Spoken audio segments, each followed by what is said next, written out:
Hello guys, നിങ്ങളിൽ ആരെങ്കിലും dandruff കൊണ്ട് വല്ലാതെ ബുദ്ധിമുട്ടുണ്ടെങ്കിൽ ഈ വീഡിയോ നിങ്ങൾക്ക് എന്തായാലും യൂസ്ഫുൾ ആയിരിക്കും. എനിക്കും ഭയങ്കര അധികമായിട്ട് ഡാൻഡ്രഫ് ഉണ്ടായിരുന്നു. ഭയങ്കര ഫ്ലേക്കി ആയിട്ടുള്ള ഡാൻഡ്രഫ് ആയിരുന്നു എൻ്റെത്. എന്തൊക്കെ യൂസ് ചെയ്തിട്ടും എന്തൊക്കെ ഷാംപൂസ് യൂസ് ചെയ്തിട്ടും എനിക്കത് മാറുന്നേ ഉണ്ടായിരുന്നില്ല. അങ്ങനെയാണ് ഞാൻ ഇൻസ്റ്റഗ്രാമിൽ ഒരു വീഡിയോ കണ്ടിട്ട് ഞാൻ അതൊന്ന് ട്രൈ ചെയ്യാമെന്ന് വിചാരിച്ചത്. അതെനിക്ക് ടോട്ടലി വർക്കായി. ഇത് ഞാൻ ആ പ്രൊഡക്റ്റ് യൂസ് ചെയ്യുന്നതിന് മുമ്പുള്ള എൻ്റെ സ്കാൽപ്പിൻ്റെ വീഡിയോ ആണ് എടുത്തു വെച്ചിരിക്കുന്നത്. ഇതിൽ നമുക്ക് കാണാൻ പറ്റും എനിക്ക് ഭയങ്കരമായിട്ടുള്ള ഈ പൊടിയായിട്ടുള്ള ഡാൻഡ്രഫായിരുന്നു ഉണ്ടായിട്ടുണ്ടായിരുന്നത്. അത് മാത്രമല്ല ഭയങ്കരമായിട്ടുള്ള ഇച്ചിങ്ങും ഇറിറ്റേഷനും ഒക്കെ ഉണ്ടായിരുന്നു. അതുപോലെ തന്നെ ഞാൻ ചൊറിയുമ്പോൾ എൻ്റെ ഡ്രസ്സിലേക്കൊക്കെ പൊഴിഞ്ഞു വീഴുന്ന രീതിയിലുള്ള തരത്തിൽ അത് സിവിയർ ആയിരുന്നു എൻ്റെ ഡാൻഡ്രഫ്. പിന്നെ അതുമൂലം ഉണ്ടാകുന്ന ഹെയർ ഫോള് വേറൊരു സൈഡിലും. മൊത്തത്തിൽ ഞാൻ ഭ്രാന്ത് പിടിച്ചിരിക്കുന്ന സമയത്താണ് മിനിമലിസ്റ്റിൻ്റെ ആൻറ്റി ഡാൻഡ്രഫ് സിറം.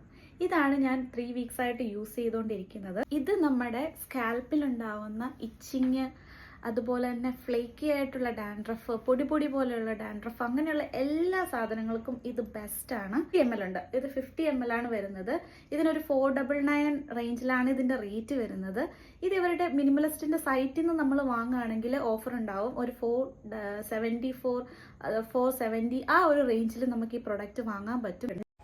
ഈ സിറം ഒരു 3 വീക്സ് യൂസ് ചെയ്യുന്നതിന് ശേഷമുള്ളൊരു വീഡിയോ ആണിത്.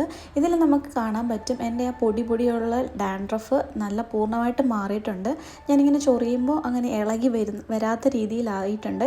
ഞാൻ ഈ കാണിക്കുന്ന സെക്ഷനിലൊക്കെ എനിക്ക് ഭയങ്കരമായിട്ടുള്ള പ്രശ്നങ്ങൾ ഉണ്ടായിട്ടുണ്ട്, ചെവിയുടെ സൈഡിൽ. അതൊക്കെ എന്തായാലും എനിക്ക് ഭയങ്കരമായിട്ട് മാറിയിട്ടുണ്ട്. ഒന്നുകിൽ നമുക്കിത് രാത്രിയിൽ തേച്ചിട്ട് കിടന്നുറങ്ങി രാവിലെ വാഷ് ചെയ്ത് കളയാം, അല്ലെങ്കിൽ നമുക്കിത് തേച്ചിട്ട് ഒരു 1 hour വെച്ചിട്ട് നല്ല ഷാമ്പൂവിൽ വാഷ് ചെയ്ത് കളയാം. അപ്പോൾ ഇത് യൂസ് ചെയ്യുമ്പോൾ ഒരു കാര്യം കൂടെ ശ്രദ്ധിച്ചാൽ മതി. നമുക്ക് ഇതിൻ്റെ കൂടെ ഒരു ആൻറ്റി ഡാൻഡ്രഫ് ഷാമ്പൂ കൂടെ യൂസ് ചെയ്താൽ കുറച്ചുകൂടെ നല്ല റിസൾട്ട് കിട്ടും. ആണ് യൂസ് ചെയ്തിട്ടുണ്ടായിരുന്നത്. ഇതും ഇതിൻ്റെ കൂടെ യൂസ് ചെയ്തു, അതുകൊണ്ടായിരിക്കാം പെട്ടെന്ന് എനിക്ക് റിസൾട്ട് കിട്ടിയത്. ഇതും നല്ലൊരു ഷാമ്പൂ ആണ്. ഇതിൽ ഫ്രാഗ്രൻസോ അങ്ങനെ കെമിക്കൽസോ ഒന്നുമില്ല. നല്ലൊരു ഷാമ്പൂ ആണ്. ഇതിനും ഏകദേശം ഈ ഒരു റേഞ്ചിൽ തന്നെ റേറ്റ് വരുന്നതാണ്. ബട്ട് നിങ്ങളിത് രണ്ടും വാങ്ങിച്ചു കഴിഞ്ഞാൽ ഒരിക്കലും ഒരു നഷ്ടമായിട്ട് തോന്നില്ല. ഡാൻഡ്രഫ് കൊണ്ട് ബുദ്ധിമുട്ടുന്നവർക്ക് ഇത് എന്തായാലും ഭയങ്കര യൂസ്ഫുൾ ആയിരിക്കും. എനിക്ക് എന്തായാലും യൂസായി. Okay, by.